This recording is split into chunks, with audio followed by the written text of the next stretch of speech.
Assalamualaikum warahmatullahi wabarakatuh. Selamat pagi teman-teman semuanya dari SMA 73. Bertemu lagi dengan Kak Yaya. Hari ini kita akan belajar bahasa Indonesia. Sebelum mulai pembahasan TO2 UTBK, mari bersama kita membaca basmalah.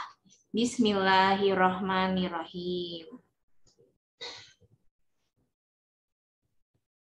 Nah, jadi untuk TO UTBK dengan kode 940 ini yang dibahas fokus hanya di bagian PBM ya. Ini kakak padahal udah full screen tapi masih loading ya di sana.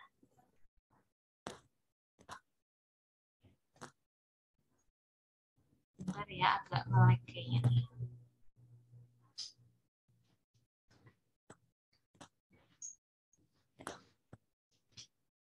Bentar kakak ulang lagi di share screen-nya.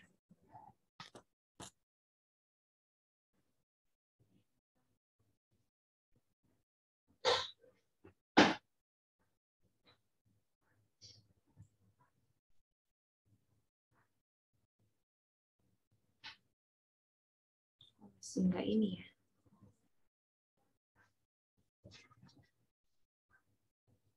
Tunggu sebentar Pak, mohon maaf. Aku masih nggak ini ya tampilannya.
Ya, baik deh. Mohon maaf ya atas kesalahan teknis tadi hingga kalian menunggu cukup lama ya, beberapa menit untuk menyiapkan PowerPoint-nya. Baik, jadi kita bahasnya yang ini aja ya, PBM-nya aja. Maka ada kurang lebih dari nomor 16 sampai dengan 30. Kalau nggak salah. Oke, yang pertama nomor 16 ini teksnya ya. Nah, pertanyaannya,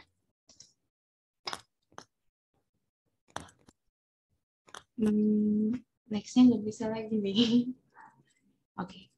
Nah, pertanyaannya, hal yang tidak diungkapkan pada teks di atas adalah, berarti kan yang memang tidak tertulis di dalam teksnya. Kalau kita lihat dari opsi jawaban, yang A di situ kan pengertian wawasan kebangsaan itu ada ya di paragraf pertama. Coba di next.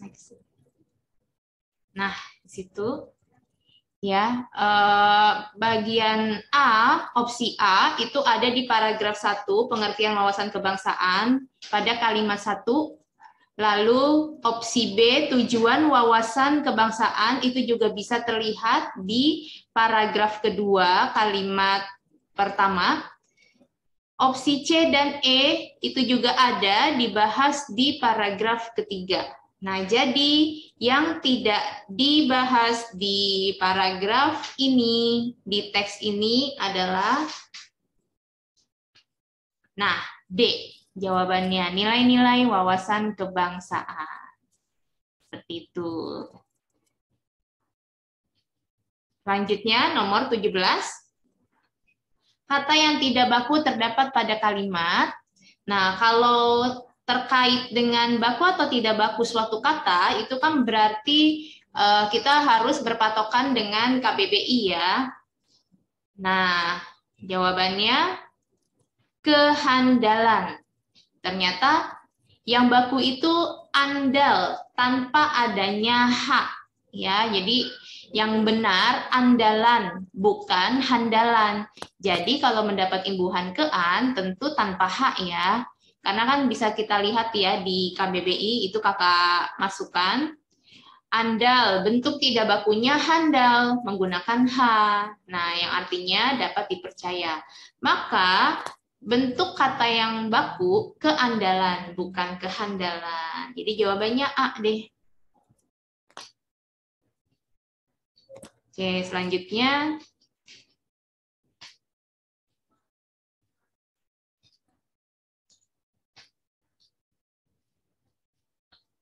berikutnya nomor 18.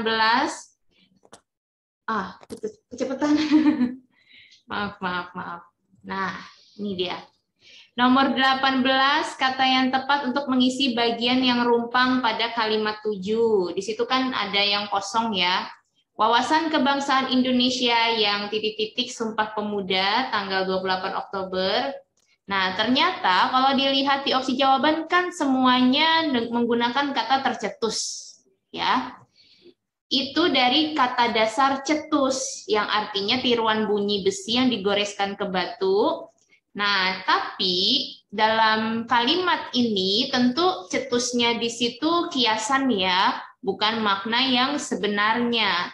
Nah, kalau bentuk tercetus di KBBI ada dan artinya terlahir. Di situ tertulis ki. Ki di situ maksudnya kiasan. Ya, di bagian sini nih kan ada tuh ya, ki itu artinya kiasan, jadi bukan makna yang sebenarnya. Tercetus sama dengan bermakna terlahir gitu. Jadi tentu kita pakai yang tercetus aja, nggak usah pakai yang ada akhiran kan, seperti itu. Lalu kalau di sama pada kan antara C atau D nih. Ternyata kan yang tepat adalah C. Karena di sini kan aspeknya ini hal ya, Sumpah Pemuda. Sumpah Pemuda itu kan hal, bukan tempat atau lokasi. Jadi tentu saja menggunakan preposisi pada, bukan preposisi di. Seperti itu ya.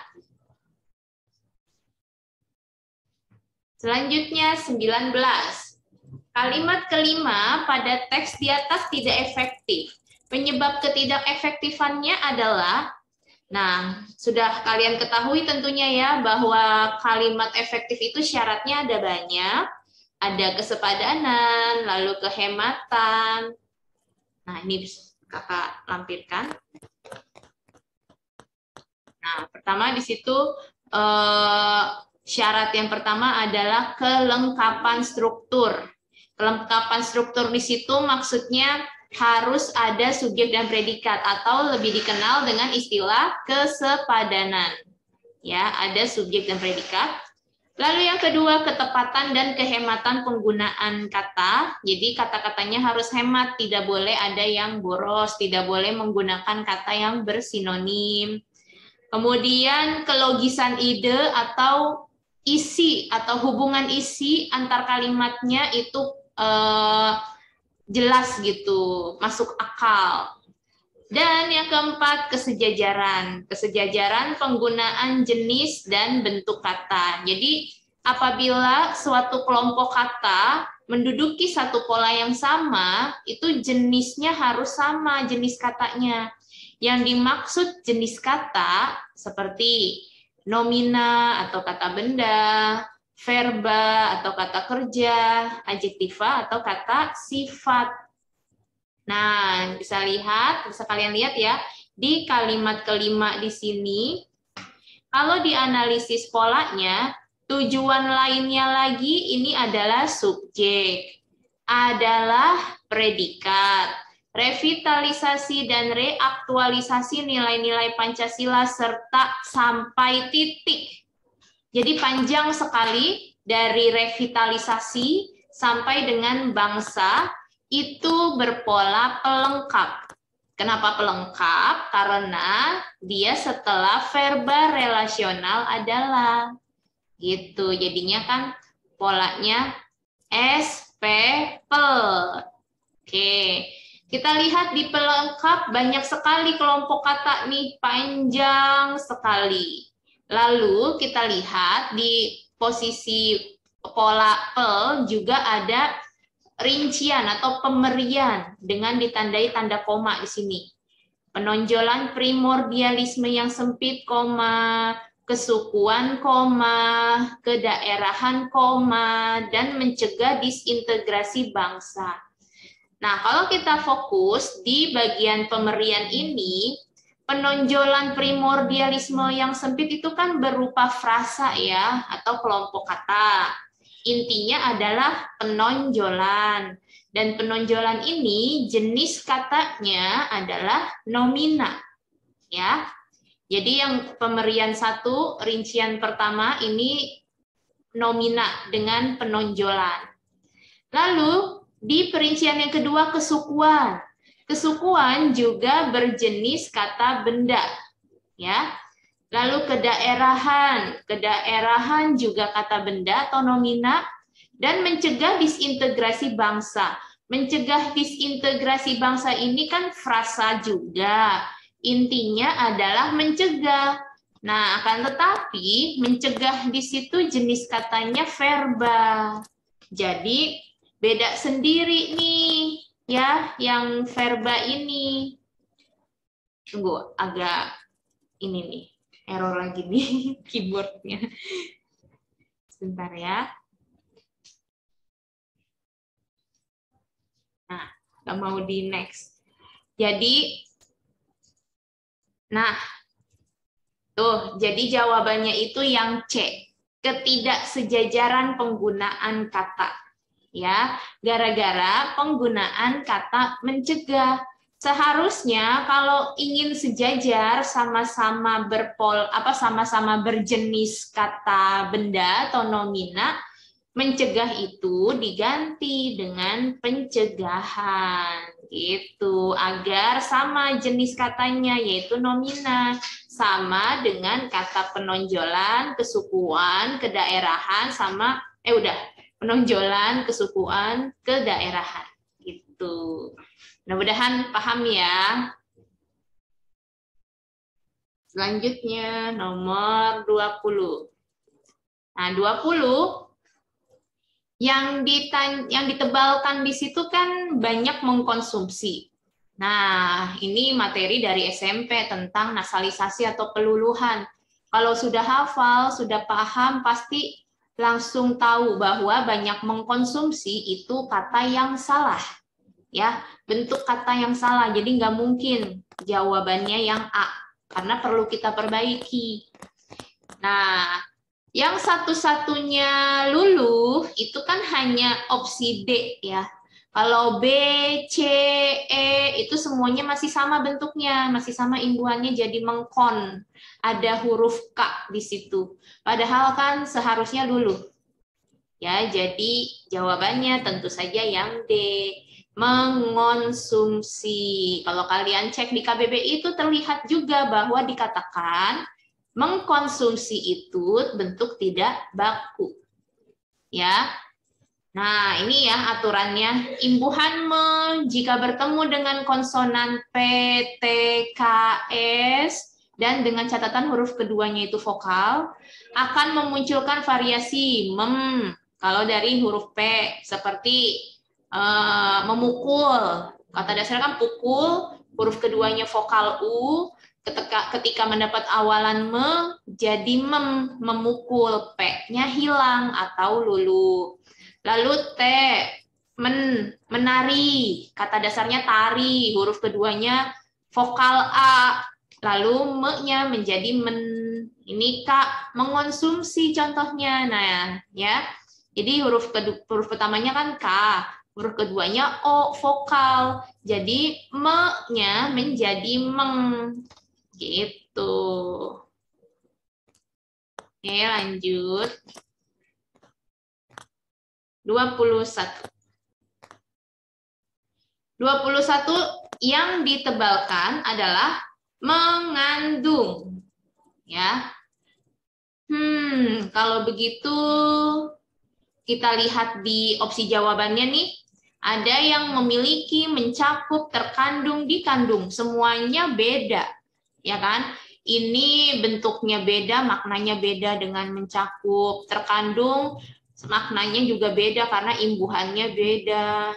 Jadi bisa kita identifikasi bahwa soal nomor 21 ini berkaitan dengan struktur kalimat.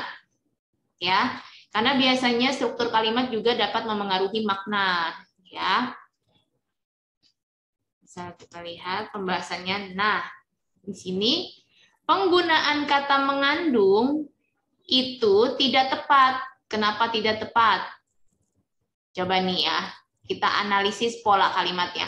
Ahli kesehatan kan subjek, menyarankan predikat, agar ini kan konjungsi subordinatif. Subordinatif berarti sebagai keterangan, ya, kecuali bahwa. Agar sampai mana nih? Kan agar konjungsi subordinatif.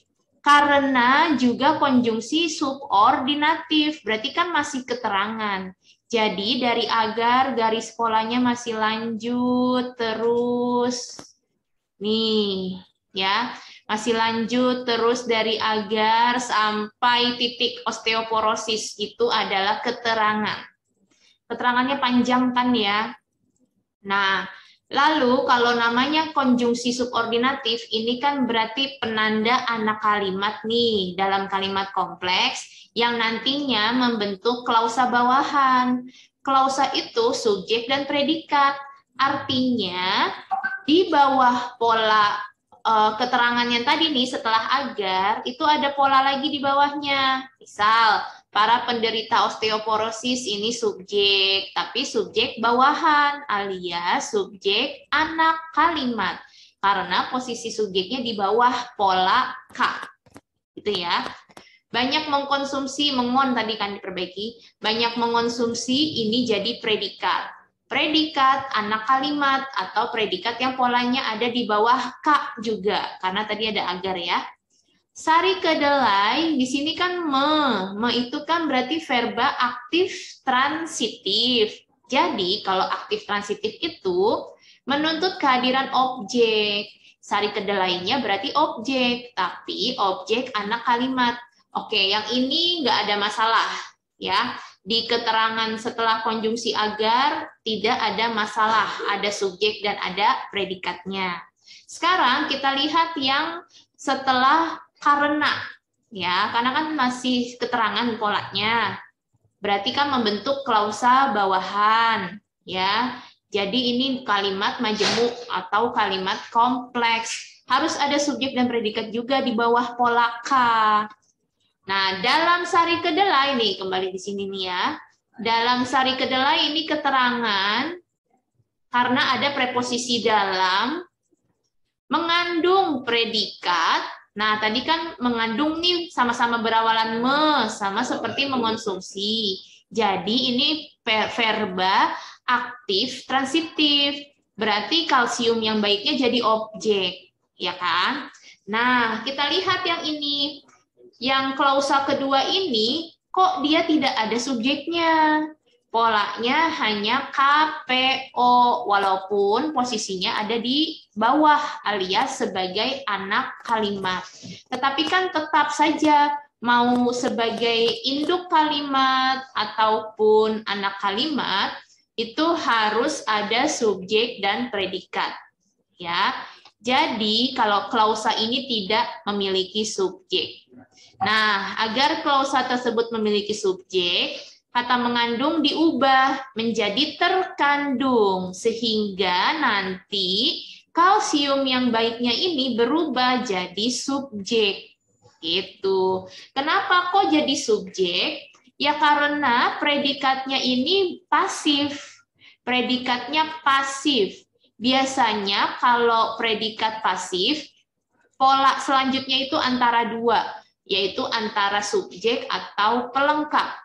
Nah, kalau sebagai subjek ya karena dalam kalimat ini kan yang jadi, dalam klausa ini maksud kakak, dalam klausa ini kan yang jadi topiknya itu kalsium yang baik, gitu ya. Kalsium yang baik untuk mencegah terjadinya osteoporosis. Jadi itu topik kalimat. Subjek itu salah satu cirinya adalah sebagai topik dalam kalimat. Itu makanya subjek deh, bukan pelengkap. Gitu ya. Kalau pelengkap berarti di depannya ini sudah ada subjek, sedangkan di klausa ini kan belum ada subjeknya di depannya. Adanya hanya K dan P. Subjeknya belum ada, maka di sininya subjek deh. Gitu ya. Mudah-mudahan paham. Kita lanjut nomor 22. Nah, 22 gampang ini ya. Kalau kalian udah terbiasa sering latihan soal, jadi tahu mana kata yang baku, mana yang tidak baku, tuh langsung bisa jawab. Kan di teksnya menggunakan kata resiko, pakai huruf E. Kalau udah hafal mah nggak usah bingung kan, langsung aja, ini udah pasti salah. Opsinya tinggal antara D atau E. Karena kan ternyata yang baku itu risiko. Dia itu menyerap dari bahasa Inggris risk. Tahu kan kalau bahasa Inggrisnya risk, R-I-S-K. Jadi dalam bahasa Indonesianya risiko. Gitu. Nah, tinggal antara D atau E nih. Berarti kita perlu analisis pola kalimatnya, ya. Pola kalimat ini yang sari kedelai. Sari kedelai ini kan subjek, dapat dikonsumsi predikat oleh siapa saja pelengkap. Kalau nggak pakai dengan, jadinya oleh siapa saja risiko yang rendah, agak rancukan polanya kalau nggak pakai dengan.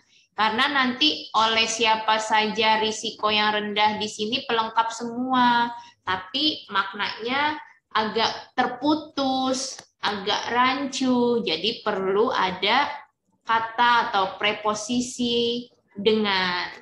Jadi jawabannya yang D. Tuh. Selanjutnya, nomor 23.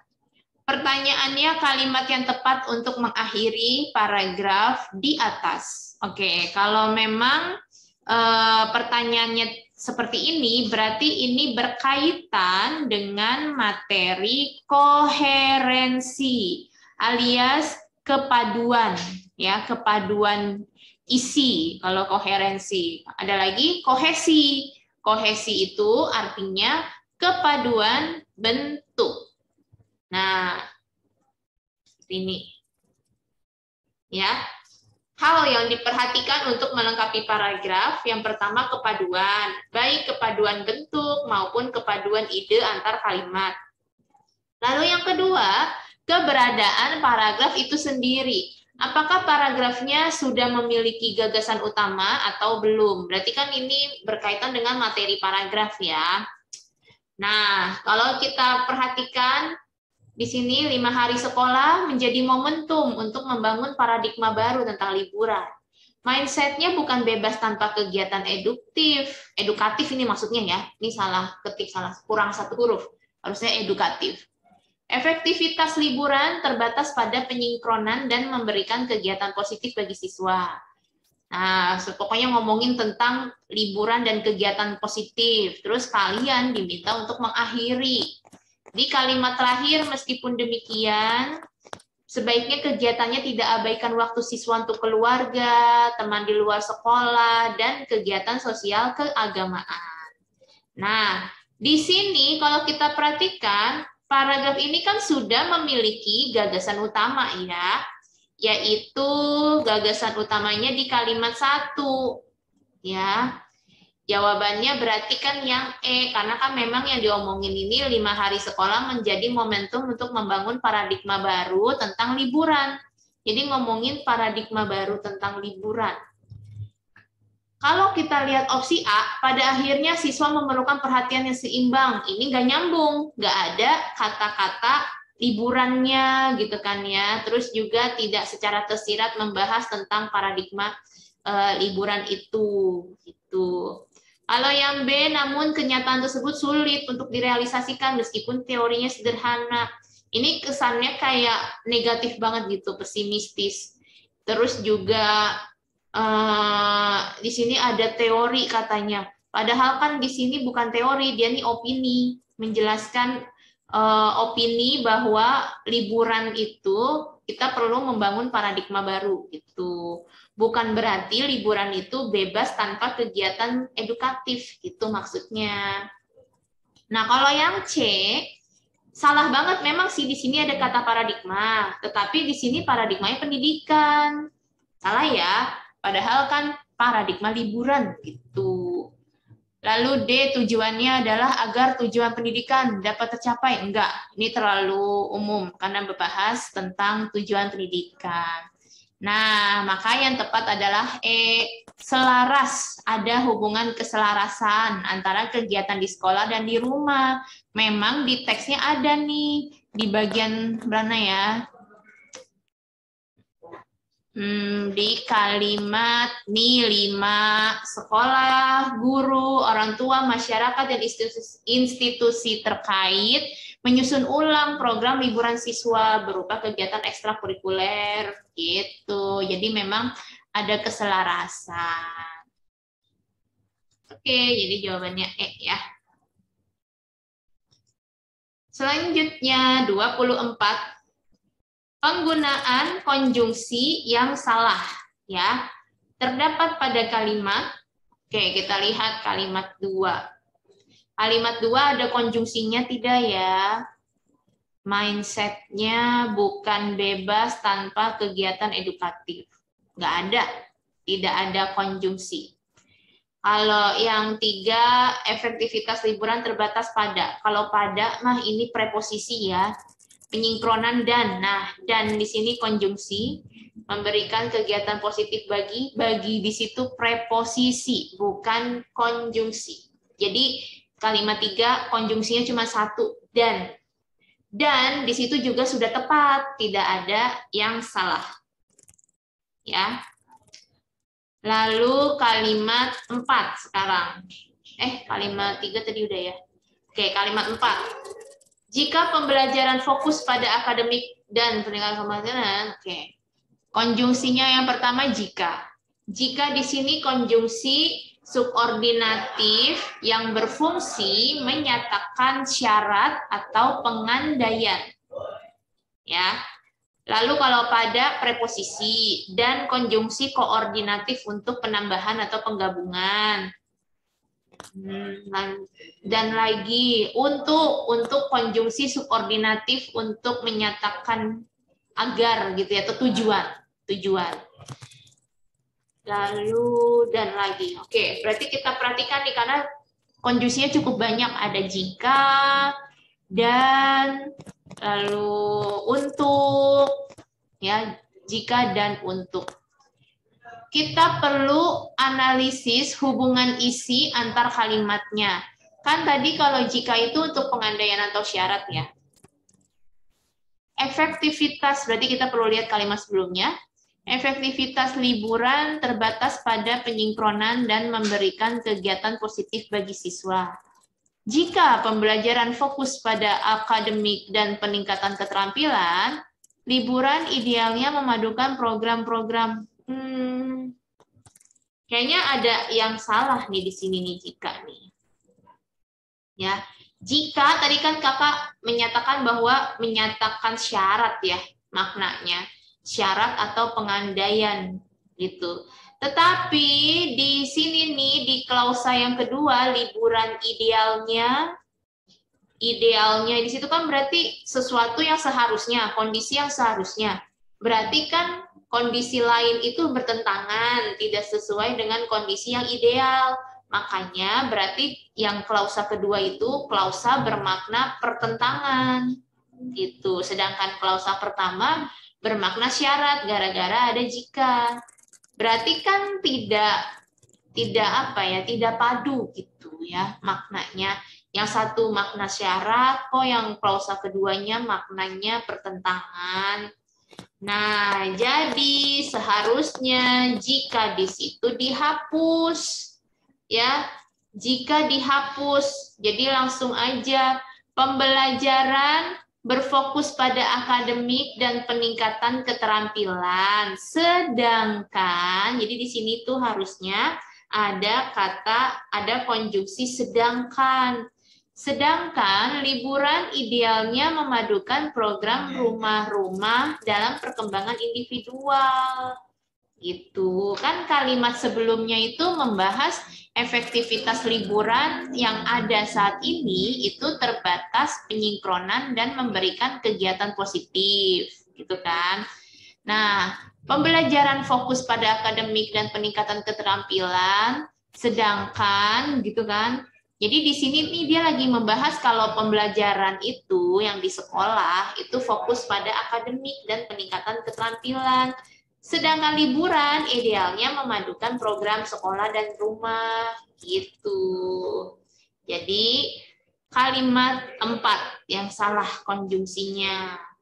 Kalau kalimat yang lain, misalnya kalimat 5, ini tadi jawabannya ini ya, 4. Kalau kalimat 5 kan konjungsinya di sini dan di situ penambahan atau penggabungan. Nggak ada yang salah, apalagi ini cuma satu, cuma dan. Lalu yang kalimat 6, meskipun demikian, ini konjungsi nih, konjungsi antar kalimat yang menyatakan penegasan gitu. Jadi sudah tepat. Oke, lanjut. Nomor 25. Kata yang ditulis secara salah pada teks di atas adalah, nah ini pertanyaan seputar penulisan kata.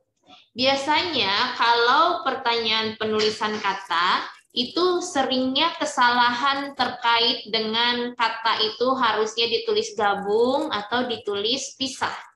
Gitu ya. Kalau mindset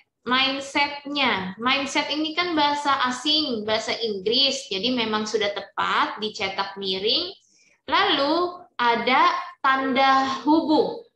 Karena mindset ini dipadukan dengan imbuhan yang berasal dari bahasa Indonesia aslinya, Jadi untuk membedakan mana yang bahasa asing dan mana yang bahasa asli Indonesia harus dipisah dengan tanda hubung. Jadi kalau mindsetnya yang A itu sudah tepat.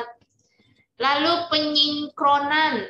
Penyinkronan kan ini berkaitan juga dengan peluluhan ya, aturan nasalisasi yang kayak mengonsumsi tadi. Penyinkronan kan dari kata dasar sinkron. Kalau mendapat imbuhan mekan jadinya menyinkronkan. Kalau mendapat imbuhan pean ya jadi penyinkronan. Karena biasanya kalau yang kata dasar dari huruf pertama S itu berubahnya jadi men atau pen gitu ya. Lalu sekolah rumah. Sekolah rumah di situ ditulis menggunakan tanda hubung itu juga sudah tepat. Artinya adalah boleh salah satu atau keduanya. Jadi maksudnya di sini bisa menggantikan konjungsi dan garis miring atau, yang artinya antara sekolah dan rumah atau sekolah saja atau rumah saja. Jadi sudah tepat tanda hubungnya. Kemudian orang tua. Orang tua itu memang aturannya ya ditulis pisah memang. Ya, ini mah memang harus menghafal. Nah, berarti kan yang salah adalah ekstrakurikuler karena itu merupakan bentuk terikat ekstranya. Ekstranya ini bentuk terikat.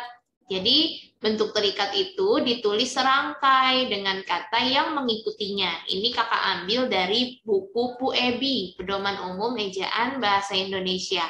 Nah, bisa kamu lihat di sini yang ditebalkan ekstrakurikuler itu sudah jelas dia ditulis gabung. Karena ekstra itu dari bahasa asing ya, dari bahasa Inggris.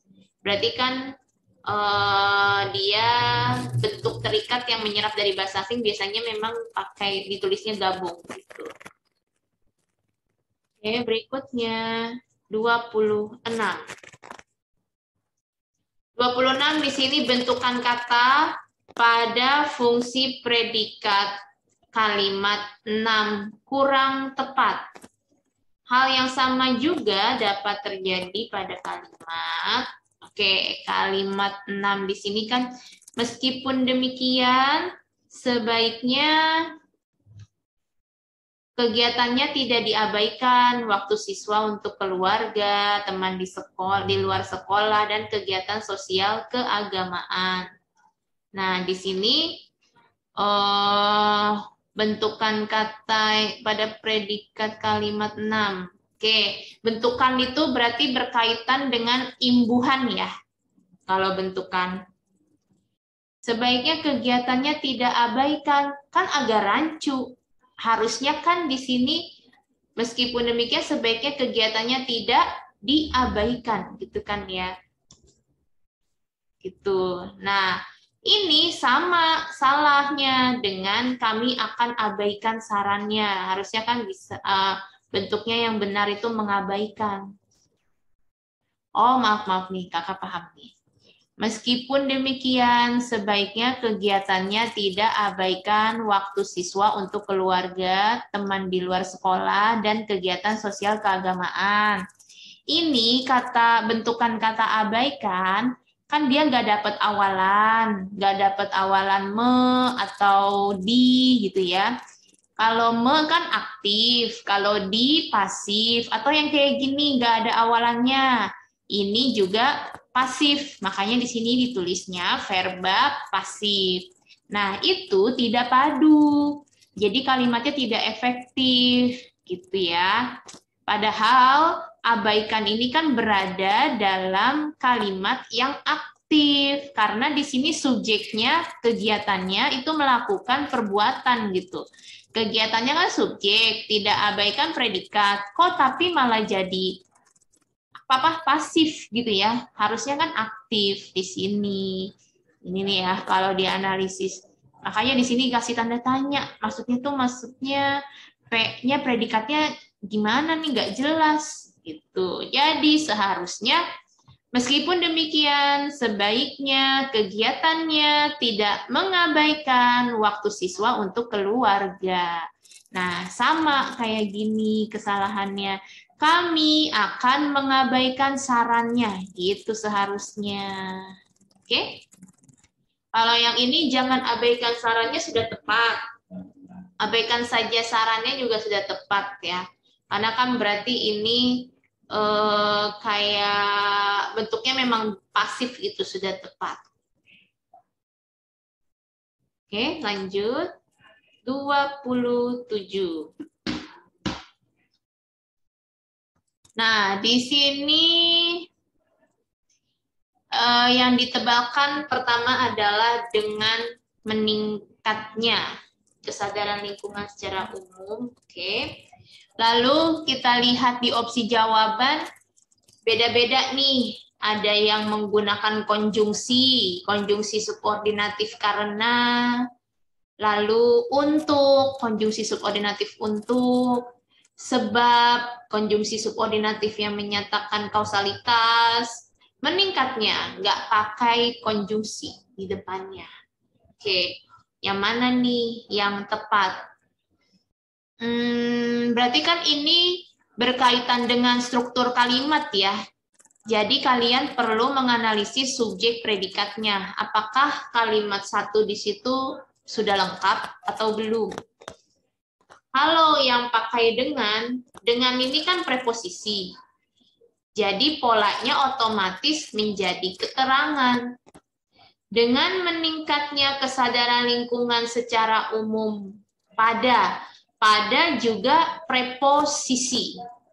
Terus masih lanjut berarti pada populasi manusia pada preposisi lagi, berarti keterangan lagi. Pada masa modern, gitu kan ya. Jadi dari dengan sampai modern berpola keterangan. Itu. Nah, telah merubah. Ini predikat kan? Karena aktif ya di sini. Telah merubah karena berawalan berarti termasuk verba aktif transitif. Jadi kata berikutnya gerakan organiknya itu objek. Nah, lalu karena ada yang di sini kan konjungsi penjelas atau perluasan. Jadi garis polanya masih ngikutin gerakan organik karena yang di sini menjelaskan gerakan organik. Jadi objeknya dari gerakan organik yang awalnya dikendalikan oleh supply, kini dikendalikan oleh permintaan pasar, titik. Udah, sampai titik gitu, itu objek. Nah, jadi polanya K-nya panjang sampai modern, telah merubah predikat, gerakan organik sampai titik, objek. Nah, berarti kan salah, ya, karena kalimat ini belum ada subjeknya. Maka dari itu, perbaikannya ya jangan yang kita pilih yang pakai konjungsi. Karena ini masih sama aja berarti, karena, untuk, sebab, itu kan konjungsi subordinatif yang yang berpola keterangan. Ya, konjungsi subordinatif itu kan ciri-ciri keterangan atau penanda keterangan. Maka jawabannya berarti kan yang meningkatnya gitu. Jadi dihapus aja dengannya nih. Jadinya nanti kan ada subjeknya. Meningkatnya kesadaran lingkungan secara umum pada populasi manusia pada masa modern, gitu. Ini subjek. Telah merubah predikat gerakan organik sampai titik objek deh. Gitu ya. Oke, selanjutnya. Nomor 28. Yang ditebalkan adalah telah merubah. Nah, agak aneh kan? Merubah. Merubah kata dasarnya apa? Kata dasarnya ubah atau rubah? Emang ada imbuhan mer? Kan nggak ada imbuhan mer. Jadi kalau gitu kata dasarnya rubah dong. Rubah berarti hewan, ya kan? Apakah merubah artinya berubah menjadi hewan? Hewan rubah. Kan tidak seperti itu. Jadi pasti salah. Jadi yang tepat adalah mengubah pakai mengu. Kata dasarnya u. Nah, opsinya antara C atau D. Opsinya ya, antara C atau D.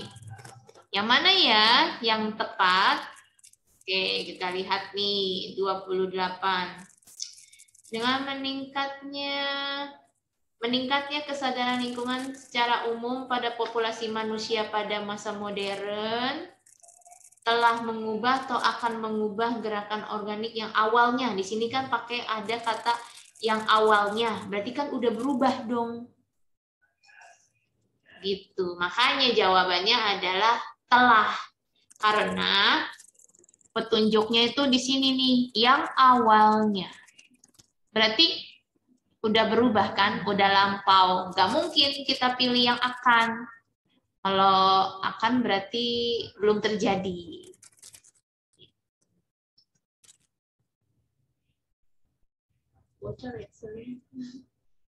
Selanjutnya 29.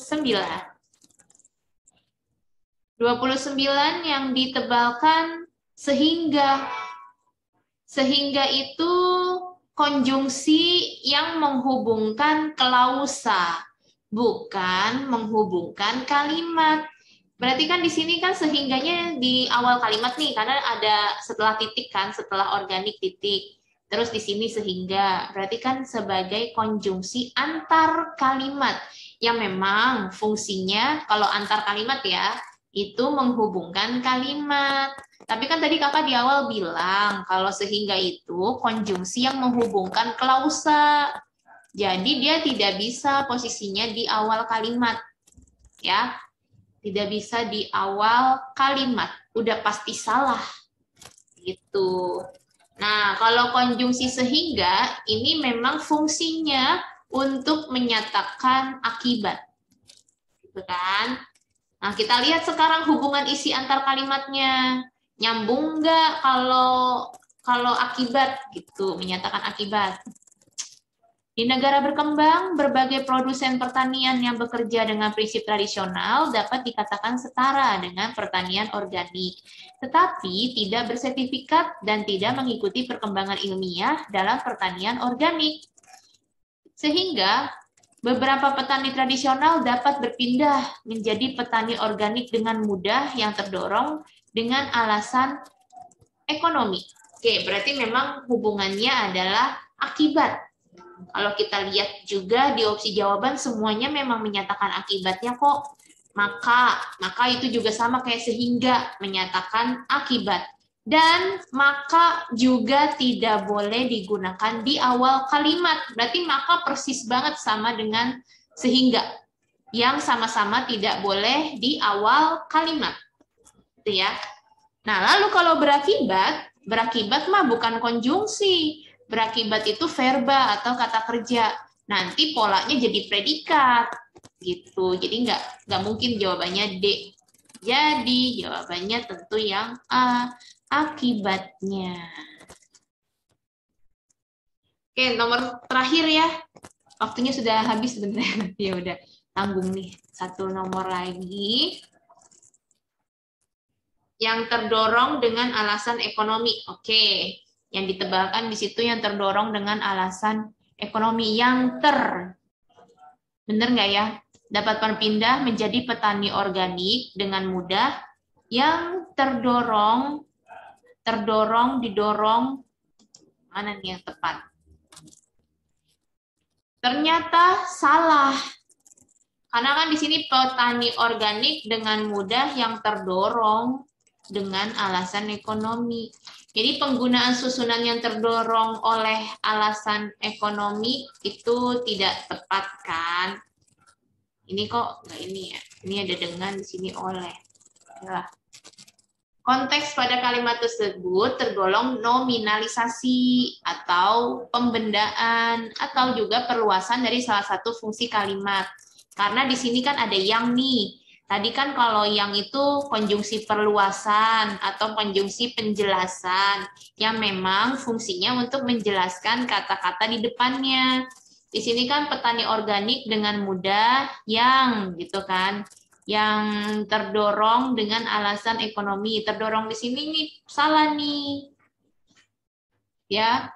Jadi kalau misalnya mau diperbaiki, variasi yang tepatnya ini benarnya kayak gini. Yang terdorong oleh alasan ekonomi adalah negara-negara maju, gitu kan.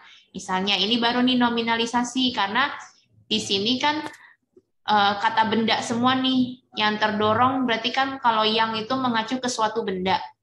Jadi ini nomina, ya nominalisasi. Lalu pihak yang terdorong oleh alasan ekonomi, ini juga nominalisasi, ya kan? Terus ada kata pihak, pihak di situ pasti subjek kan? Makanya di sini perluasan subjek. Lalu kalau bentuk yang ketiga, kami juga menghargai masyarakat yang terdorong. Baru nih, ini benar nih yang terdorongnya karena di sini perluasan objek gitu. Nah, di sini konteks kalimatnya kan tadi sebab akibat ya, gara-gara penggunaan kata akibatnya yang ini nih, karena kan di nomor 29 ini semua konjungsinya menyatakan akibat kan, terus kita sudah sepakat yang jawaban nomor 29 itu akibatnya, jadi memang konteksnya ngomongin sebab akibat, bukan nominalisasi atau perluasan. Maka carilah yang sebab akibat antara D atau E kan berarti, maka di sini yang tepat adalah karena gitu. Kalau yang ini kan didorongnya, nanti kayak seolah-olah petaninya didorong, padahal nggak logis kalau pakai didorongnya. Oke. Baik, waktunya sudah habis ya. Udah lewat dari 5 menit. Kakak mohon maaf tadi di awal ada sedikit gangguan teknis. Terima kasih atas perhatian adik-adik semua. Oke, terima kasih atas perhatian adik-adik semua. Kakak pamit. Kita akhiri dengan mengucap hamdalah. Alhamdulillahirabbil alamin. Wassalamualaikum warahmatullahi wabarakatuh.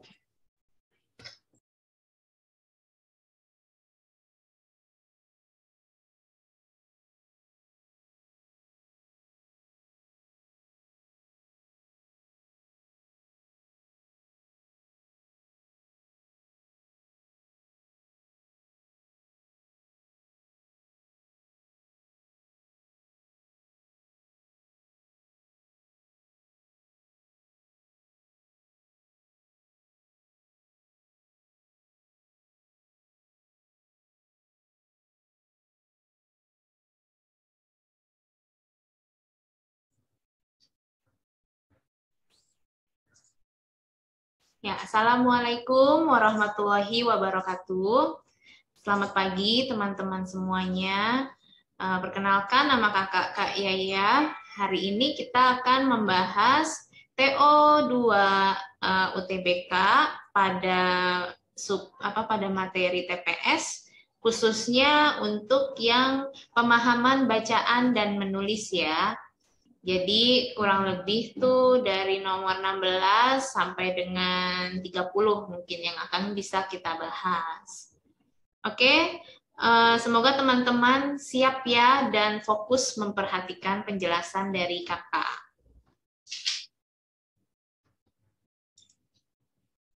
Nah, ini teksnya agak panjang kan ya di teks 3 ini.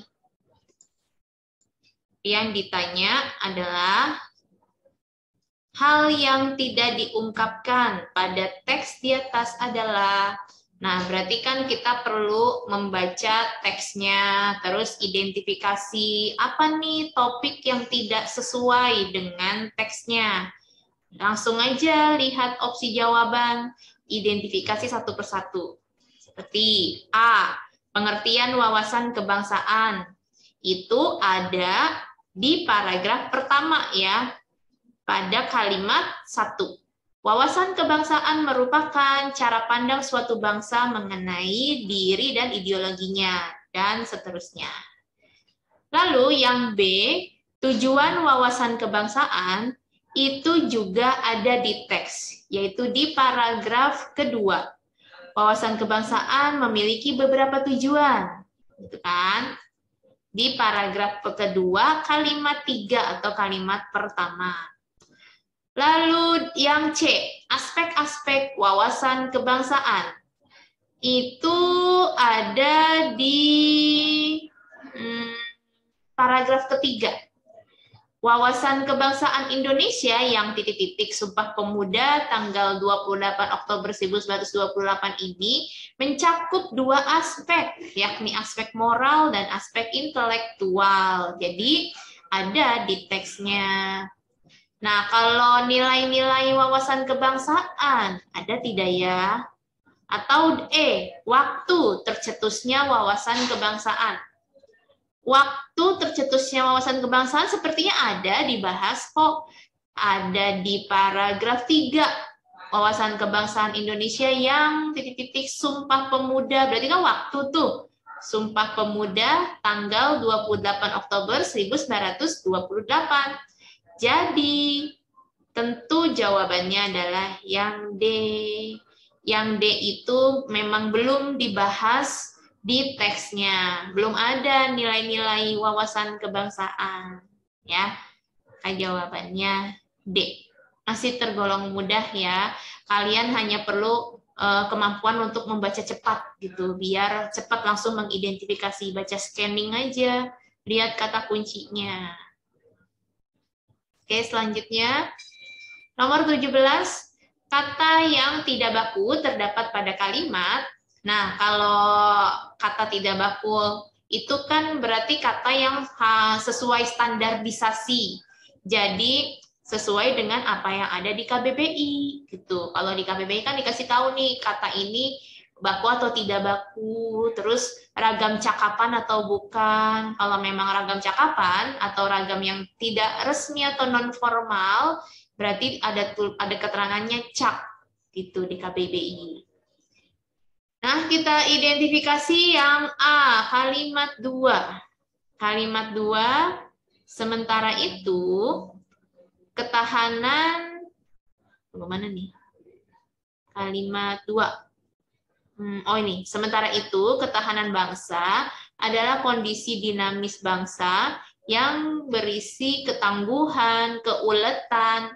Ulet itu baku kok, ya bukan berarti ulet ya, beda.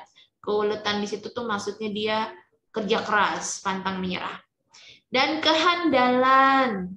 Nah, gimana nih kehandalan yang dibangun? Kehandalan sepertinya tidak baku. Ya, kita cek. Nah, ternyata memang kehandalan adalah kata yang tidak baku. Nah, di sini terlihat ya, di KBBI dijelaskan kata dasarnya kan andal. Bentuk tidak bakunya yang menggunakan handal itu justru bentuk yang tidak baku gitu. Jadi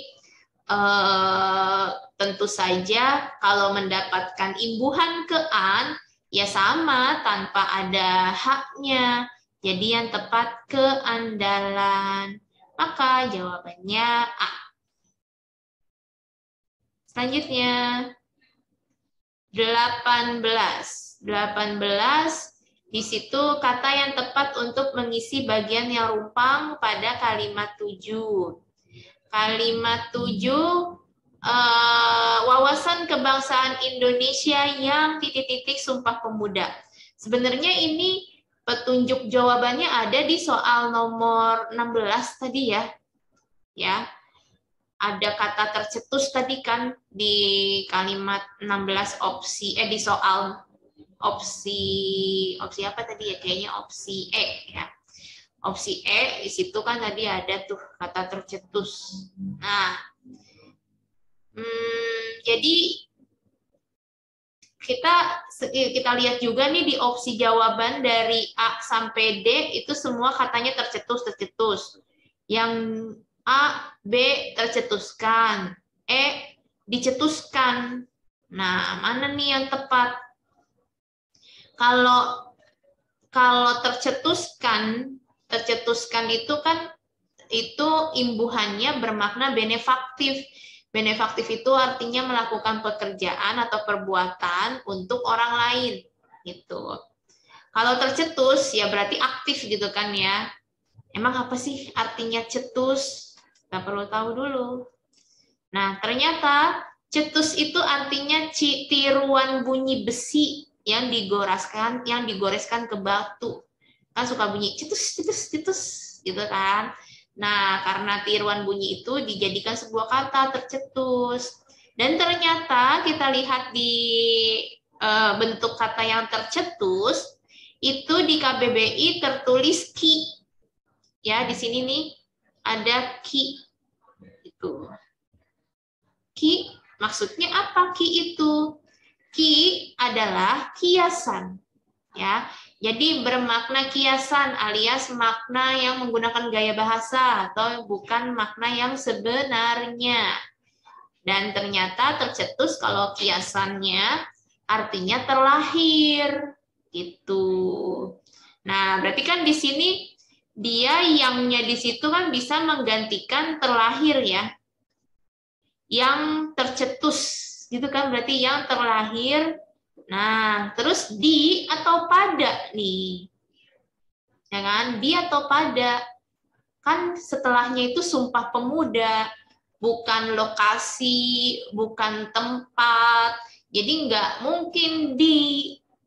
Nah, maka jawabannya adalah tercetus pada Sumpah Pemuda. Sumpah Pemuda di situ kan hal ya atau perihal lah atau waktu. Biasanya memang menggunakan pada. Seperti itu. Mudah-mudahan paham ya. Lanjut, nomor 19. Kalimat kelima pada teks di atas tidak efektif. Penyebab ketidakefektifannya adalah, nah, jadi memang kalimat efektif ini sering kali ditanya di soal UTBK dan memang tergolong yang rumit. Rumit tapi memang sering ditanya. Nah, makanya nih kalian perlu banyak latihan soal tentang kalimat efektif ya. Karena kan syarat kalimat efektif itu banyak, nggak cuma satu. Kita tidak cukup melihat dari satu aspek. Minimal 3 aspek yang perlu dilihat.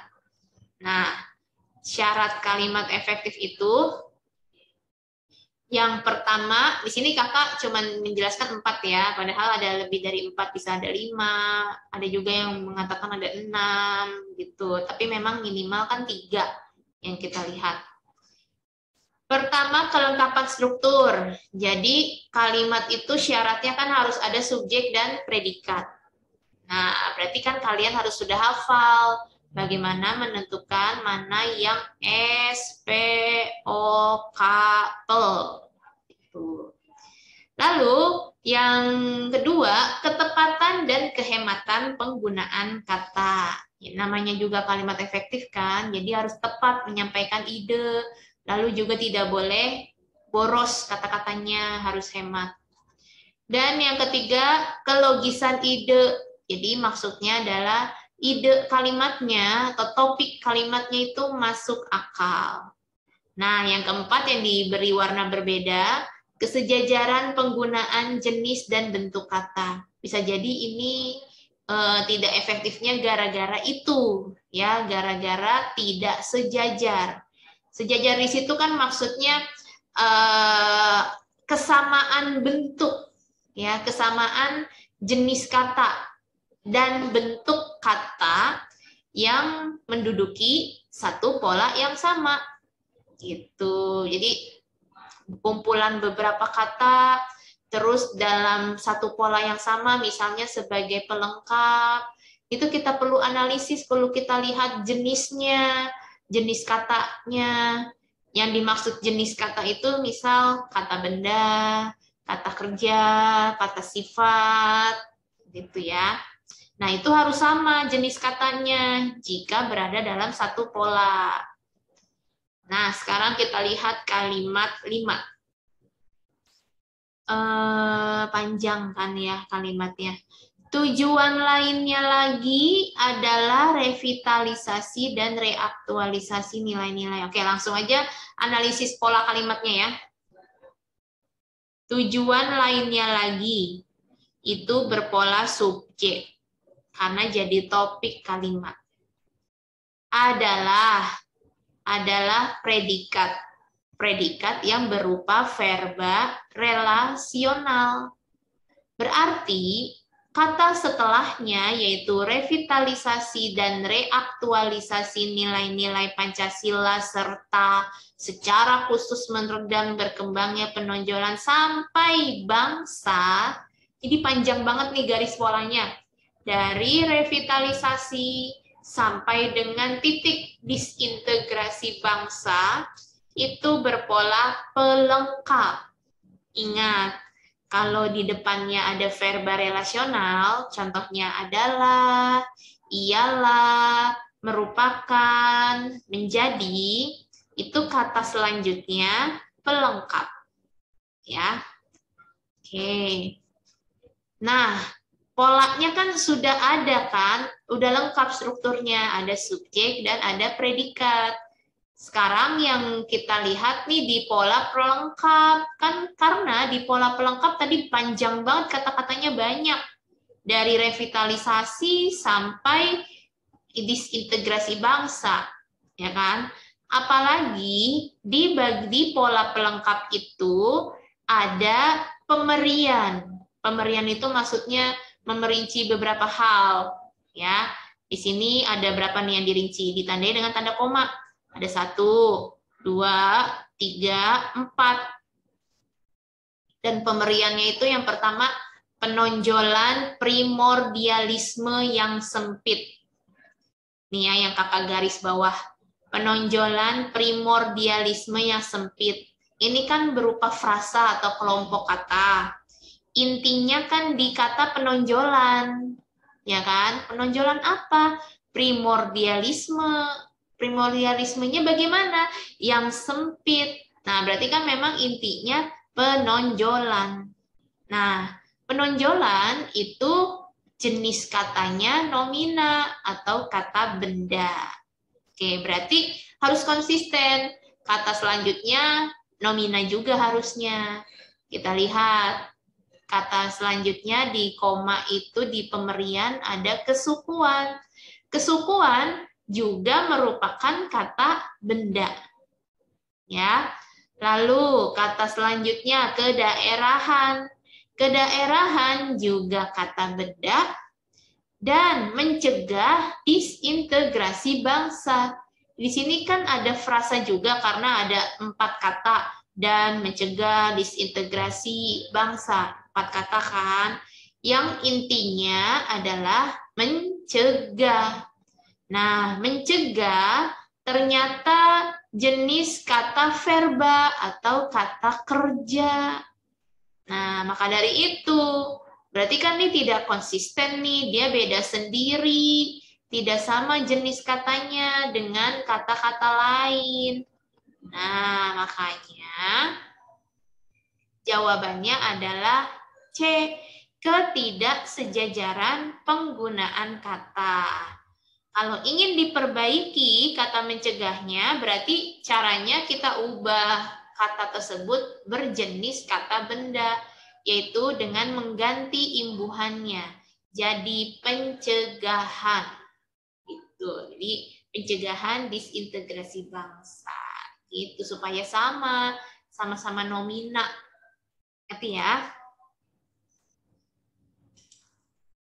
Selanjutnya 20. 20 kalau yang ditebalkan banyak mengkonsumsi. Ini sih harusnya gampang bagi yang sudah latihan soal, sudah ngerti konsepnya, sudah tahu ada tuh konsep nasalisasi atau peluluhan. ya, yang berbunyi jika awalan me atau awalan pe bertemu kata dasar yang diawali huruf awal KTSP dan huruf keduanya vokal, maka luluh. Gitu kan ya teorinya. Nah, sekarang banyak mengkonsumsi, kata dasarnya kan konsumsi. Dari huruf K, lalu huruf keduanya vokal O. Maka seharusnya kan luluh ya. Seharusnya luluh atau apa tuh? K-nya tuh hilang gitu. Jadi seharusnya mengonsumsi. Ya, jadi yang satu-satunya mengonsumsi cuman opsi D. Ya udah, gampang, cepat, pasti langsung tahu jawabannya. Maka jawabannya adalah yang D. Gitu. Kalau kalian cek di KBBI pun, di situ kan juga dikatakan tuh, bentuk tidak baku mengkonsumsi. Gitu. Jadi udah dikasih tahu sama KBBI. Oke, lanjut. Nomor 21. 21 yang ditebalkan mengandung. Oke. Lalu kalau kita lihat di opsi jawabannya beda-beda. Ada yang memiliki, mencakup, terkandung, dikandung. Kalau opsi B sama C beda makna, beda banget, kata-katanya beda, imbuhannya sih sama ya, maknanya juga pasti beda. Kalau yang D, imbuhan beda, maknanya juga bisa menimbulkan beda, gitu. Terkandung sama dikandung walaupun bentuknya sama-sama pasif, tapi artinya berbeda. Nah, yang mana nih yang tepat? Kan kalau di situ mengandung kalsium. Oke. Nah, jadi ini berkaitan dengan struktur kalimat. Kita perlu menganalisis struktur atau pola kalimatnya. Nah, akan mohon kalian fokus nih di bagian ini. Karena strukturnya itu lumayan tumpang tindih gitu. Nah, kita analisis strukturnya. Ahli kesehatan ini subjek. Ya, ahli kesehatan ini subjek, menyarankan predikat ya, agar para penderita osteoporosis banyak mengonsumsi sari kedelai. Nah, itu adalah pola objek. Iya benar, pola objek. Ya, karena di sini menyarankan itu kata kerja aktif transitif. Artinya aktif transitif kan menuntut kehadiran objek. Jadi agarnya di sini objek D sampai kedelai. Ya. Nah, agar di situ kan konjungsi subordinatif. Konjungsi subordinatif itu kan menghubungkan klausa. Klausa artinya kelompok kata yang berpola subjek dan predikat. Ahli kesehatan kan subjek, menyarankan predikat, berarti klausa kan? Agar tadi kan konjungsi subordinatif yang menghubungkan antar klausa. Ya kan? Subordinatif itu artinya bertingkat. Nah, jadi maksudnya tuh tingkat, ada yang di atas, ada yang di bawah. Nah, kalau subordinatif, orang juga menyebutnya dengan membentuk konjungsi bawahan, klausa bawahan, otomatis dia ada di bawah gitu. Agar para penderita osteoporosis banyak mengonsumsi sari kedelai, ini nanti bisa memicu atau menimbulkan subjek lagi. Tetapi subjeknya ada di bawah pola objek. Karena kan tadi dari agar sampai kedelai objek kan. Nah, tetapi karena agar itu konjungsi subordinatif, berarti kan membentuk klausa bawahan. Di bawah objek, jadi ada klausa lagi. Klausa adalah kelompok kata yang berpola subjek dan predikat. Nah, maka para penderita osteoporosis itu subjek anak kalimat karena posisinya ada di bawah objek, klausa bawahan, gitu ya. Banyak mengonsumsi predikat, tapi predikat anak kalimat, ya. Sari kedelai objek anak kalimat. Mengapa sari kedelai objek? Ya karena predikatnya berawalan me, sama kayak menyarankan tadi, predikatnya juga berawalan me. Berarti sama-sama verba aktif transitif, gitu ya. Oke.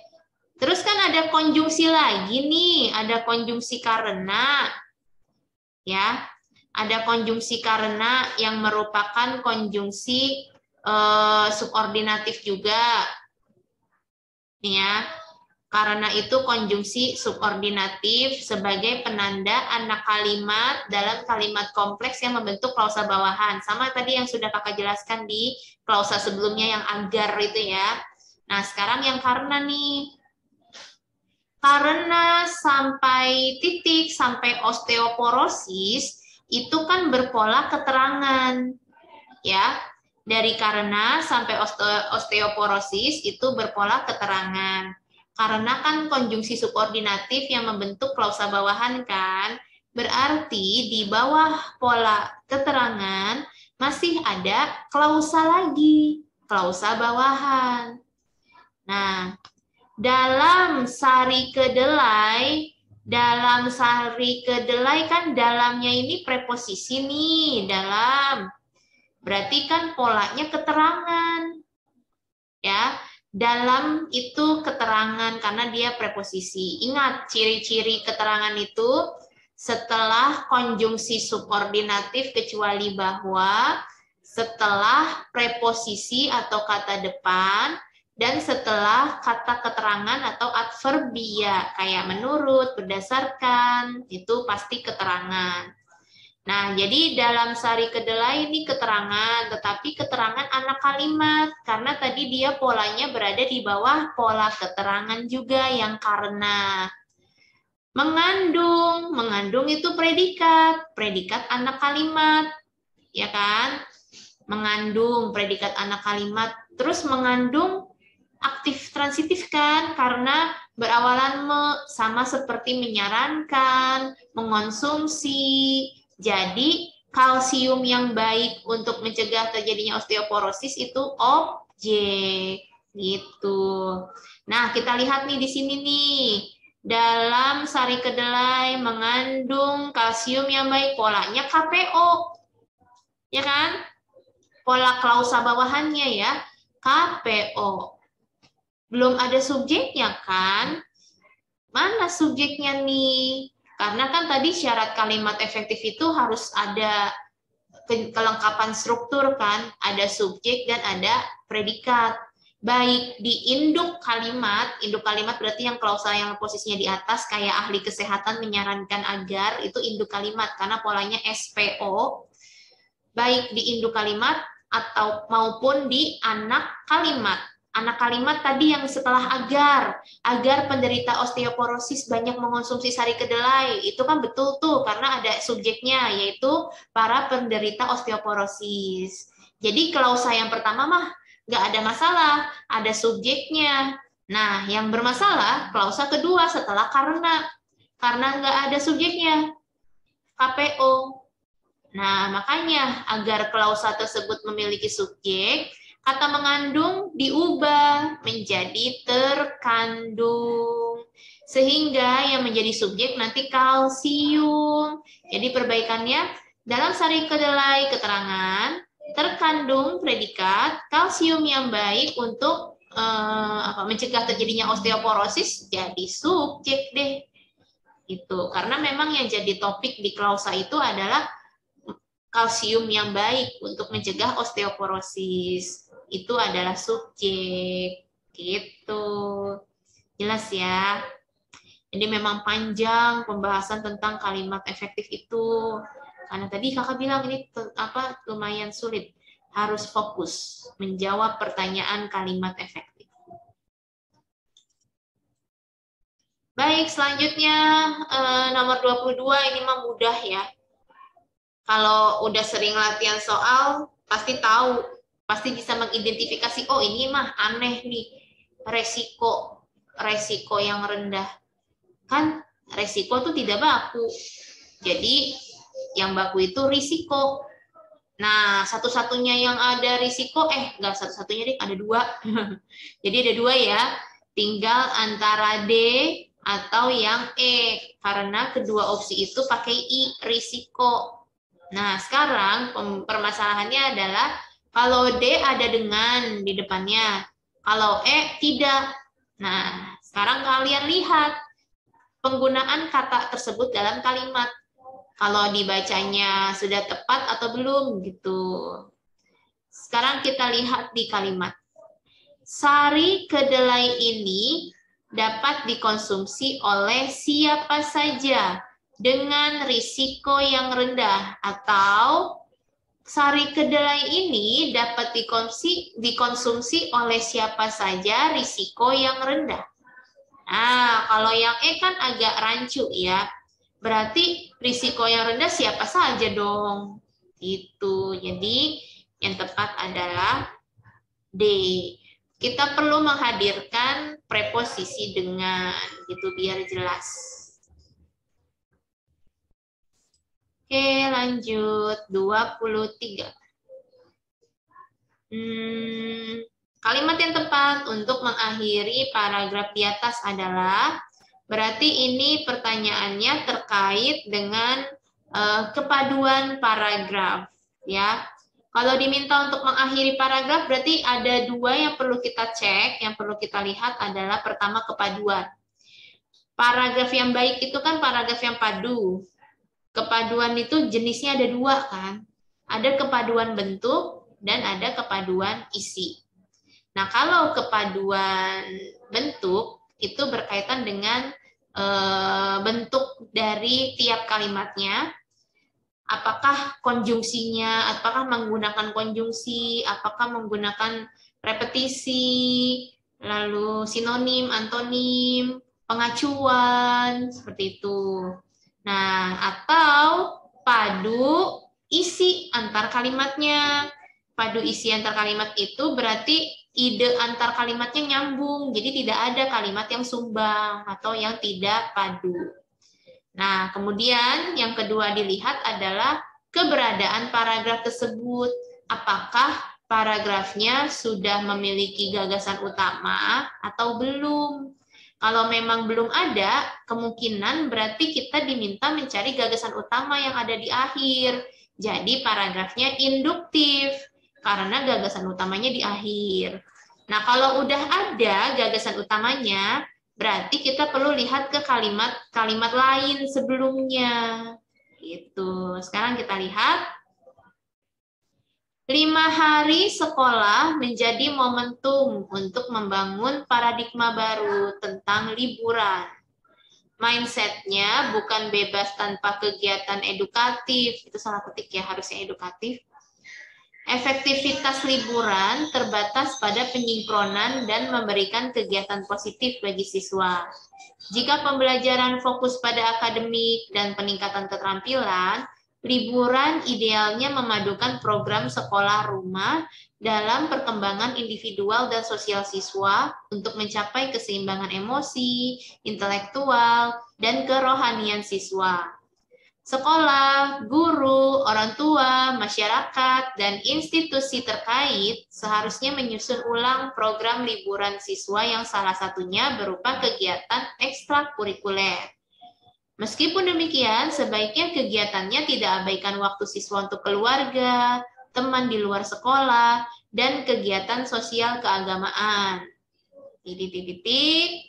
Nah, sekarang kalau kita perhatikan di teks ini sebenarnya tuh sudah ada gagasan utamanya, ya kan? Yang ada di kalimat 1. 5 hari sekolah menjadi momentum untuk membangun paradigma baru tentang liburan. gitu kan. Terus di kalimat 2 dijelaskan mindsetnya itu kan berarti menjelaskan paradigma kan. Paradigmanya berarti bukan bebas, liburan itu bukan bebas dari semua kegiatan tanpa ada edukatifnya. Nah, melainkan menyinkronkan dan memberikan kegiatan positif gitu ya. Jadi kalau yang A, pada akhirnya siswa memerlukan perhatian yang seimbang dari berbagai pihak. Nggak nyambung kan? Karena kan tadi ngomongin tentang momentum paradigma, membangun paradigma baru tentang liburan. Gitu. Jadi kalau yang A mah nggak nyambung. Ya. Nah, sini. Jawabannya kan kalau di sini berarti jawabannya E. Nah, kenapa E? Karena menegaskan bahwa paradigma baru tentang momentum liburan adalah terjadinya keselarasan antara kegiatan sekolah dan rumah. Yang E nih, alhasil keselarasan antara kegiatan di sekolah dan di rumah akan terwujud.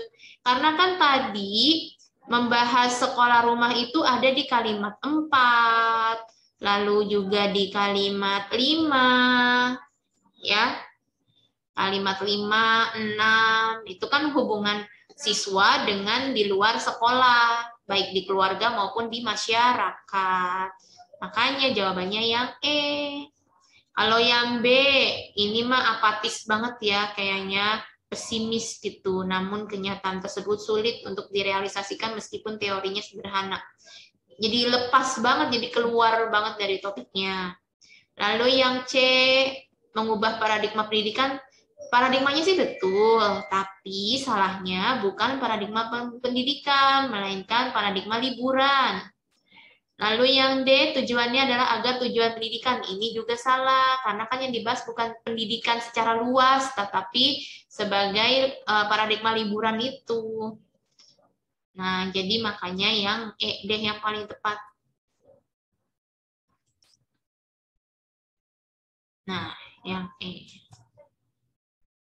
Oke, lanjut. Nomor 24. Penggunaan konjungsi yang tidak tepat terdapat pada kalimat. Oke, kata hubung yang salah. Penyebab kata hubung itu menjadi salah bisa karena 1, tidak sesuai dengan makna atau fungsi kalimat. 2, posisinya salah. Ya. 3, tidak sesuai dengan aturan. Berkaitan juga dengan diskusi dengan posisi tadi sih, kayak misalnya dan sama sedangkan itu kan nggak boleh digunakan di awal kalimat, tapi malah digunakan di awal kalimat, jadi salah deh. Nah, tapi apakah di soal ini seperti itu? Kita lihat penggunaan konjungsi yang salah. Kalau di kalimat 2, kata hubungnya apa aja sih? Di kalimat 2 itu tidak ada kata hubungnya ya. Jadi kita lewati. Kalimat 3 dan ya. Dan di situ kata hubungnya, dan itu kan konjungsi yang menghubungkan klausa. Jadi dia memang posisinya hanya bisa di tengah. Itu sudah betul ya, di kalimat 3 itu posisinya sudah di tengah. Dan juga bermakna penggabungan atau penambahan. Juga sudah tepat di situ untuk menghubungkan atau menambahkan penyingkronan dan memberi kegiatan positif. Itu jadi sudah tepat, tidak ada yang salah nomor 3. Lalu kalimat 4. Konjungsinya ada jika, dan, sama untuk. Ya, jadi ada 3. Jika, dan untuk. Jika itu secara fungsi, secara ini dulu deh, jenisnya dulu. Jika itu konjungsi subordinatif. Dia konjungsi yang menghubungkan klausa bisa, kalimat juga bisa. Jadi jika posisinya bisa di awal kalimat, udah betul posisinya di awal. Nah, jika secara fungsi atau makna, dia berfungsi menyatakan hubungan syarat atau pengandaian. Gitu. Contoh, jika ingin dapat hadiah, kamu harus lulus UTBK. Nah, berarti kan dapat hadiah asal syaratnya lulus UTBK, gitu kan? Nah, di sini benar nggak ya menyatakan syarat?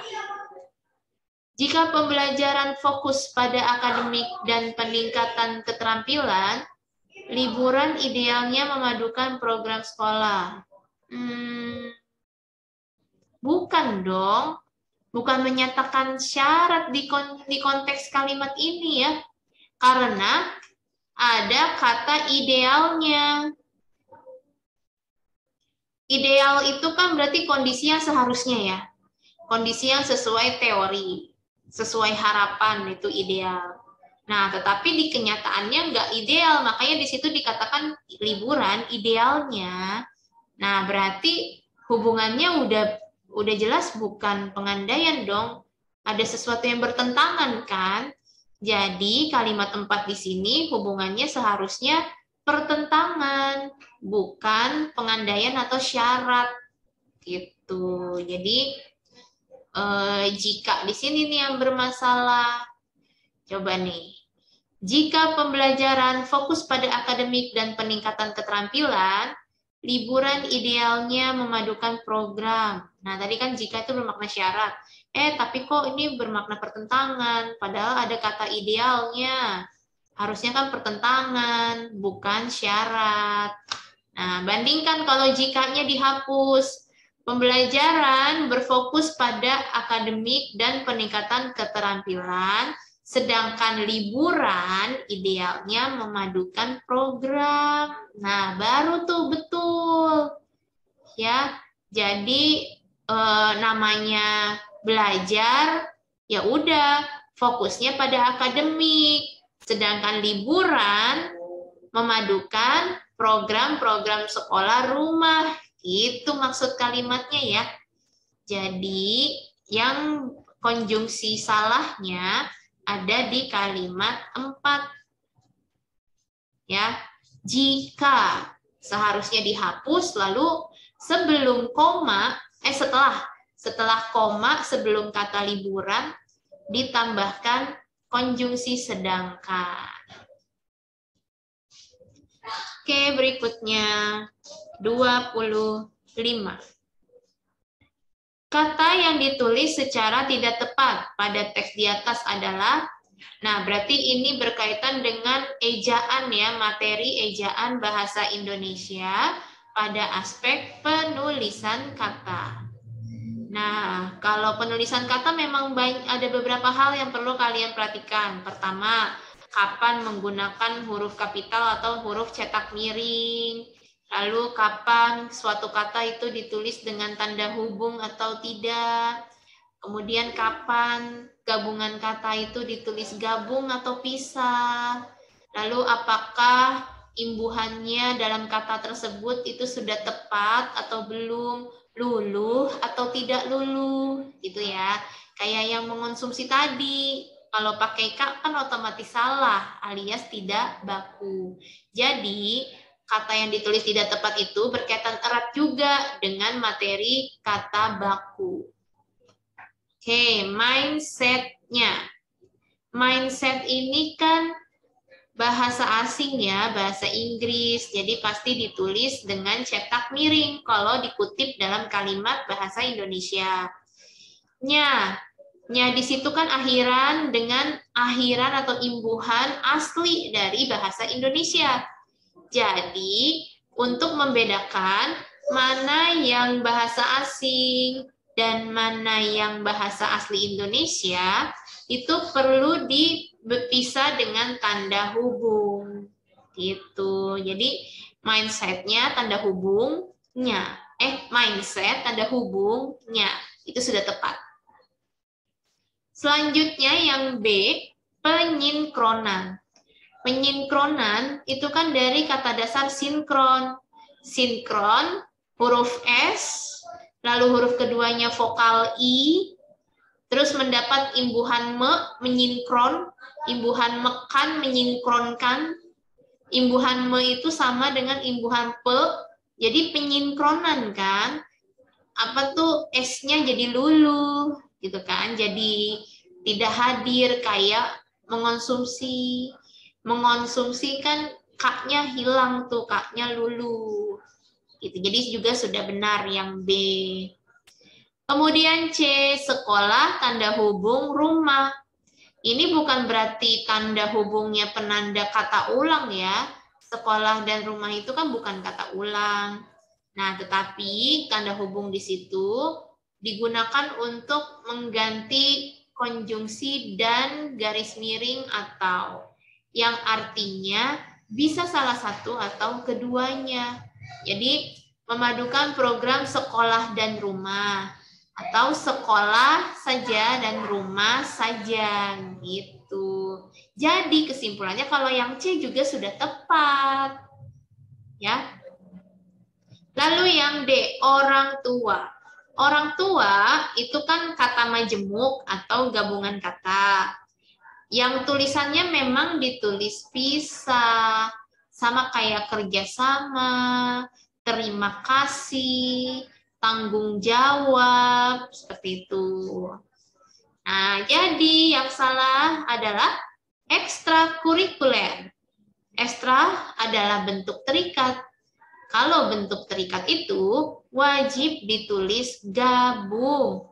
Ekstrakurikuler tuh ditulis gabung. Ini kakak kutip dari buku Puebi, ya, Pedoman Umum Ejaan Bahasa Indonesia. Oke. Selanjutnya 26. 26 di situ bentukan kata pada fungsi predikat kalimat 6 kurang tepat. Ya. Di kalimat 6 predikatnya mana sih? Tidak diabaikan. Ini predikatnya ya. Kalau subjeknya kegiatannya. Jadi kalau meskipun demikian kan nggak dapat garis pola. Sebaiknya adverbia. Jadi kata keterangan, berarti keterangan kan. Kegiatannya subjek. Tidak diabaikan predikat. Tidak abaikan predikat. Waktu siswa itu objek untuk keluarga sampai titik keterangan. Jadi polanya K, S, P, O, K. Nah, kan tetapi kalau diperhatikan di situ waktu siswa bukan objek melainkan pelengkap. Maaf. Jadi polanya K, S, P, K, ya. Karena abaikan bentuknya, bukan mengabaikan. Nah, jadi di sini abaikan di situ kan dia berupa pasif, verba pasif. Jadi kalau di dalam verba pasif itu tidak ada kata berikutnya itu bukan objek melainkan pelengkap, ya. Nah, karena di sini predikatnya pasif berarti kan jadi kalimat pasif ya. Tetapi padahal idenya itu aktif nih harusnya. Harusnya kalimat ini berupa kalimat yang aktif, bukan yang pasif. Karena di situ subjeknya melakukan perbuatan gitu, yaitu kegiatannya. Bagaimana kegiatannya? Gitu kan? Tidak mengabaikan, seharusnya gitu. Nah, makanya kesalahan yang sama adalah yang E. Kami akan abaikan sarannya. Seharusnya kami akan mengabaikan sarannya. Itu. Nah, kalau kita lihatnya, penggunaan kata abaikan di kalimat 6 itu kan tidak tepat karena berada pada kalimat aktif. Padahal kan abaikan itu pasif, gitu kan. Sebaiknya kegiatannya tidak abaikan. Loh, kan agak aneh tuh tidak abaikan. Harusnya mengabaikan karena ini konteksnya kalimat aktif. Waktu siswa untuk keluarga, oh bener ya, objek ya. Ya, kalau misalnya mengabaikan kan, berarti kan kata selanjutnya adalah objek, itu sudah tepat. Tapi kalau abaikan jadinya nanti bisa pelengkap gitu.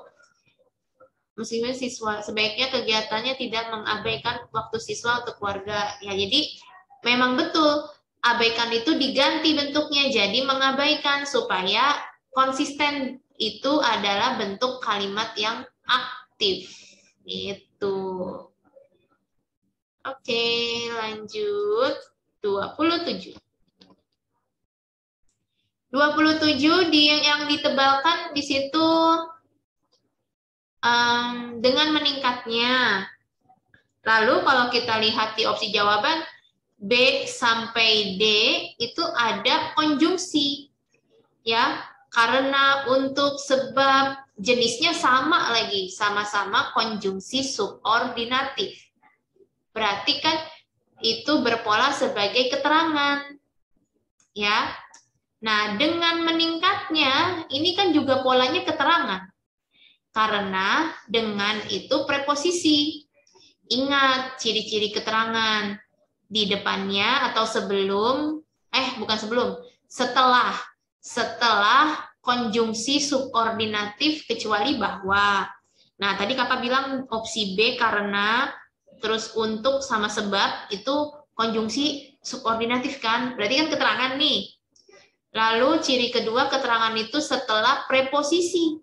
Preposisi atau kata depan. Dengan kata depan kan tadi. Jadi keterangan dong. Lalu yang ketiga setelah adverbia alias kata keterangan. Kata keterangan itu misal berdasarkan, menurut, secara, seperti itu. Nah, jadi kalau kita analisis pola kalimat 1, dengan meningkatnya kesadaran lingkungan secara umum pada populasi manusia pada masa modern, itu dari dengan sampai modern, keterangan ya telah merubah predikat.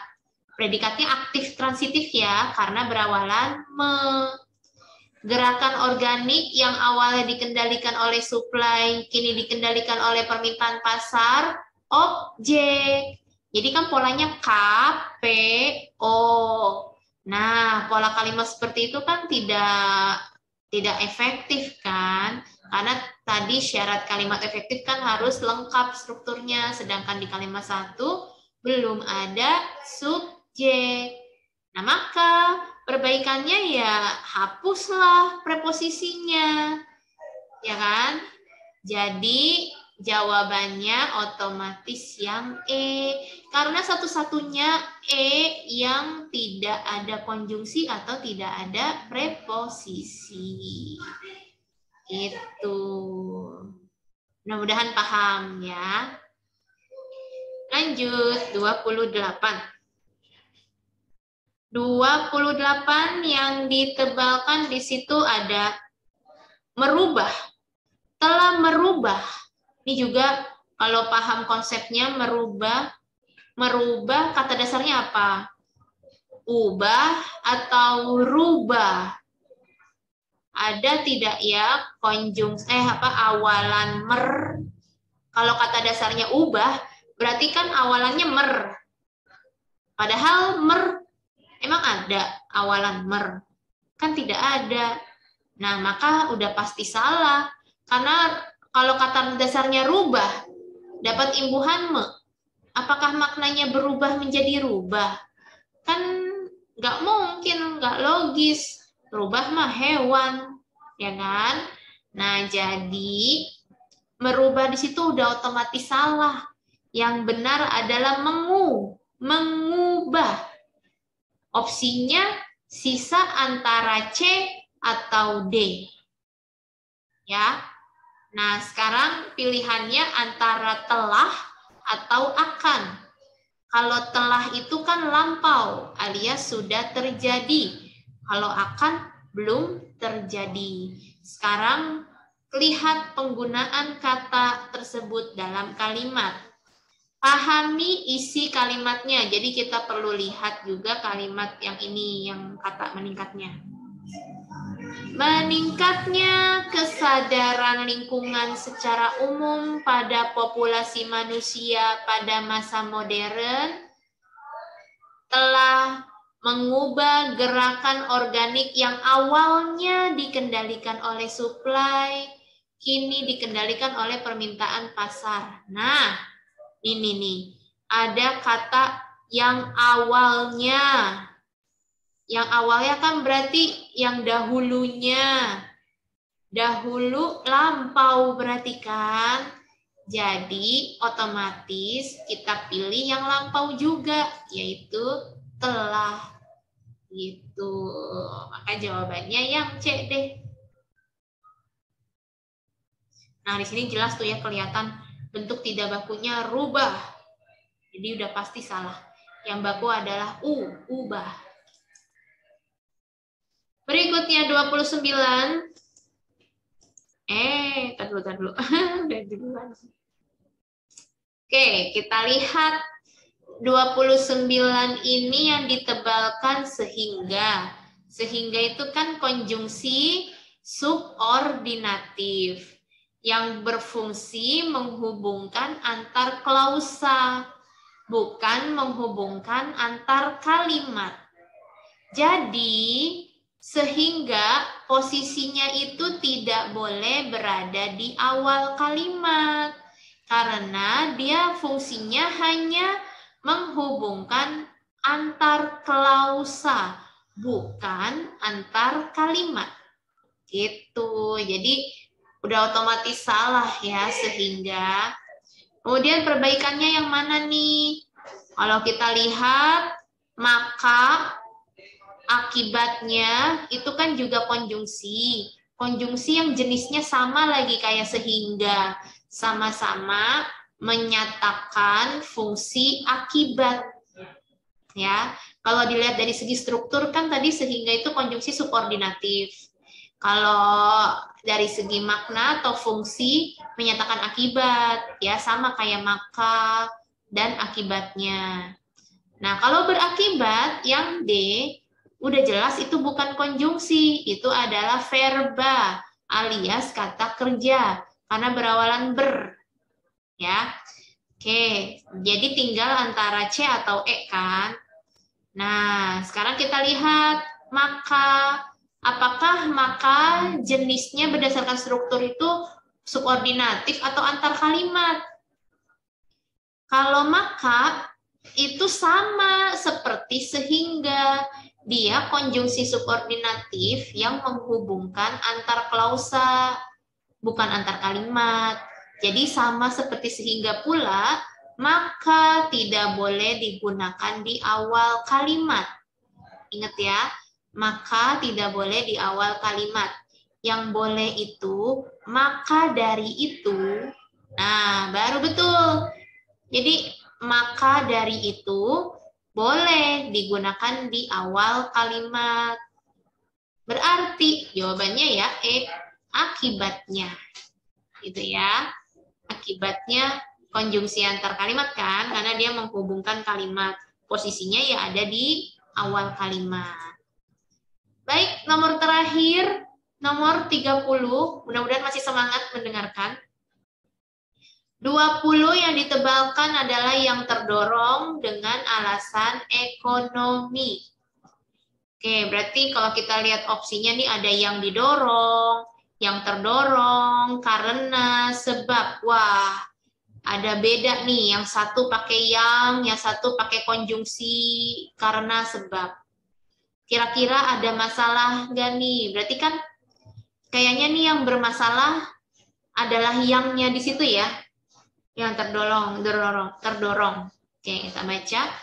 Beberapa petani tradisional dapat berpindah menjadi petani organik dengan mudah yang terdorong dengan alasan ekonomi. Kan nggak logis tuh. Kan kalau yang itu konjungsi perluasan yang digunakan untuk menjelaskan. Beberapa petani tradisional dapat berpindah menjadi petani organik dengan mudah yang terdorong dengan alasan ekonomi. Secara makna sih nggak cocok kalau pakai yang ya. Karena biasanya memang kalau yang itu tuh konteksnya itu nominalisasi atau perluasan dari salah satu fungsi kalimat. Misalnya nih yang pertama, Kalau yang sebagai nominalisasi. Yang terdorong oleh alasan ekonomi adalah negara-negara maju. Nah, itu baru tepat. Nanti jadi subjek kan di situ yangnya. Nah, subjek itu kan biasanya nomina atau kata benda. Maka disitulah yang tepat sebagai nominalisasi. Kalau yang kedua, yang sebagai perluasan subjek. Pihak yang terdorong oleh alasan ekonomi akan berusaha mendukung program tersebut. Itu tepat. Polanya pihak sampai ekonomi subjek dan diperluaskan subjeknya. Yang tadinya subjeknya cuma pihak, karena ada yang jadi luas tuh, yang terdorong oleh alasan ekonomi. Akan berusaha mendukung, ini predikat, program tersebutnya jadi objek. Itu baru tepat, perluasan subjek. Atau bisa juga perluasan objek. Kami juga menghargai masyarakat yang terdorong oleh alasan ekonomi. Di sini kan berarti yang terdorong oleh alasan ekonomi itu menjelaskan dari masyarakat. Dan kebetulan dalam kalimat masyarakat itu sebagai objek. Baru betul yangnya. Nah, sedangkan di kalimat itu, konteks kalimatnya itu sebab akibat atau kausalitas, bukan nominalisasi atau perluasan. Jadi yang di situ tidak tepat. Apalagi kan tadi ada sehingga ya, ada konjungsi, sehingga tadi salah ya, udah diganti akibatnya. Udah ada konjungsi akibatnya nih, berarti kan udah jelas menyatakan hubungan sebab akibat kan, ya kan? Jadi udah pasti bukan yang dong, seharusnya adalah D, karena gitu. Mudah-mudahan paham ya. Oke, waktunya sudah habis, sudah lewat dari pukul 11. Kalau begitu, Kakak akhiri pembahasan tryout UTBK 2 dengan kode 940 pada subbab PBM hari ini. Mudah-mudahan kalian semua paham dengan penjelasan dari kakak. Sehat-sehat selalu ya, jaga kesehatan, jaga protokol kesehatan juga, nggak boleh kemana-mana ya, lagi meningkat nih COVID-nya. Baik, kakak akhiri dengan mengucap hamdalah, alhamdulillahirrahmanirrahim. Wassalamualaikum warahmatullahi wabarakatuh. Waalaikumsalam warahmatullahi wabarakatuh. Terima kasih, Kak.